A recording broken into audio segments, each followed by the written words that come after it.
আর মাত্র কয়েক মাসের অপেক্ষা, আগামী বছর রাজ্যের বিধানসভা নির্বাচন শুরু হয়ে যাবে। বাংলার মসনদ দখলের লড়াই ইতিমধ্যে রাজনীতি সাজাতে শুরু করেছে তৃণমূল, বিজেপি প্রত্যেকে। এই আবহে জোর ধাক্কা খেল রাজ্যের শাসক দল। বিগত 8 বছর ধরে তৃণমূলের দখলে থাকা সমবায় ছিনিয়ে নিল পদ্মসেবী। সম্প্রতি উত্তর 24 পরগনায় গাইঘাটার ডুমা অঞ্চলে ডুমা ফিশারমেন্স কোঅপারেটিভ সোসাইটি লিমিটেডের ভোট পেয়েছে। 9টি আসনে বিশিষ্ট এই সমবায় 8টি আসনে লড়াই করেছিল বিজেপি সমর্থিত প্রার্থীরা। অন্যদিকে সবকটি আসনে প্রার্থী দিয়েছে তৃণমূল।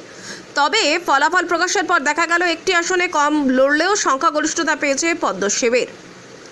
8টি আসনে প্রতিদ্বন্দ্বিতা করে 6টিতেই জয়ী হয়েছে বিজেপি। অন্যদিকে মাত্র 3টি আসনে জিতেছে তৃণমূল। এর আগেই গাইঘাটার বর্ণবেড়িয়া ও শশাডাঙ্গায় জয়ী হওয়ার পর এবার ডুমা অঞ্চলের সমবায় ভোটেও জয়ের মুখ দেখল গেরুয়া শিবির। বিজেপি বিধায়ক স্বপন মজুমদার এই বিষয়ে বলেন, তৃণমূল কংগ্রেসের দুর্নীতির বিরুদ্ধে মানুষ ভোট দিয়েছে। বিগত 8 বছর ডুমা বাউরের কোনো উন্নতি করেনি তৃণমূল। অন্যদিকে গাইঘাটা ব্লক 2 নম্বর তৃণমূল কংগ্রেস সভাপতি শ্যামল কুমার বিশ্বাসের দাবি, বাম বিজেপির একটি অংশের অলিখিত জোটের কারণে